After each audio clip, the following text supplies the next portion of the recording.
បាទសួស្តីពុកម៉ែទាំងអស់គ្នាបាទស្វាគមន៍សាជាថ្មីទៀតហើយបាទមកកាន់តម្រុយឆោតប្រចាំថ្ងៃតាសុកបាទថ្ងៃទី2ខែ7ឆ្នាំ2026បាទមុននឹងឈានទៅដល់តម្រុយសម្រាប់ថ្ងៃទី2ខែ7ឆ្នាំ2026បាទសូមចិត្តពុកម៉ែបងប្អូនយើងបាទជួយចុច Subscribe Channel តាសុកតម្រុយឆោតប្រចាំថ្ងៃម្នាក់មួយផងបាទតាមមានកម្លាំងចិត្តដាក់តម្រុយជូនពុកម៉ែបងប្អូនយើងរៀងរាល់ថ្ងៃតែម្ដងបាទឥឡូវយើងងាកមើលតម្រុយបាទសម្រាប់ថ្ងៃទី1ទាំងអស់គ្នាតើយើងចូលបានលេខណាខ្លះហើយបាទពុកម៉ែបងប្អូនយើងបានចាក់តាមតម្រុយតាអត់បាទណោតយួនម៉ោង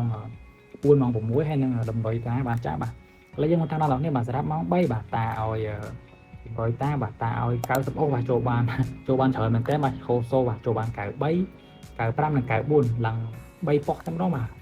សំខាន់ណាតាឲ្យ91ម៉ោង19បើអិនទៅបាទស្ដាយបាទឥឡូវយើងមកមើល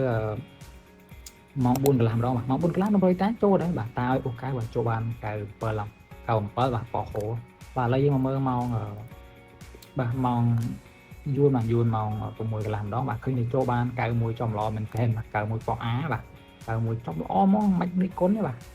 ផ្លឹងមកសំខាន់ណាតាឲ្យ32មក31ស៊ីមួយលេខបានហើយបងនេះបាទស៊ីមួយលេខខ្លាំងតែមកពីហើយតាឲ្យអូកៅទៅចូលកាពុត91ចំល្អមែនទែនបាទលើកមកកាពេលលេខយើងមកតាមដានតម្រុយយើងសម្រាប់ថ្ងៃទី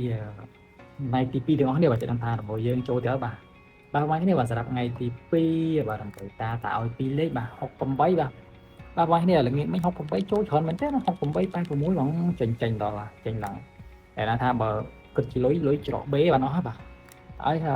68និង48បាទ48 48ពីរលេខទៀតតាឲ្យបាទ58ហើយនឹង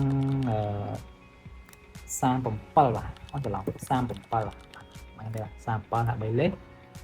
3លេខតាឲ្យ385បាទ385 185អីហ្នឹងចេញដល់កចេញ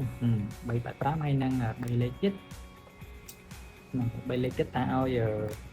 ចាំតិចតាឲ្យ6 67បាទហ្នឹងហើយ17គុណបាទ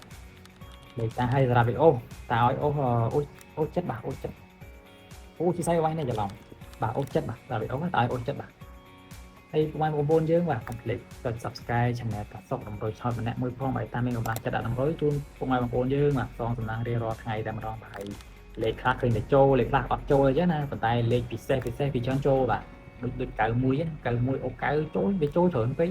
តើនឹងនិយាយមិនហ្នឹងណាហើយសូមចិត្តបងប្អូនយើងបាទជួយចុច Like Subscribe Channel តាសុកតម្រុយឆោតបានម្នាក់មួយផងបាទហេងណាដល់គ្រប់គ្នាបាទបាយបាទ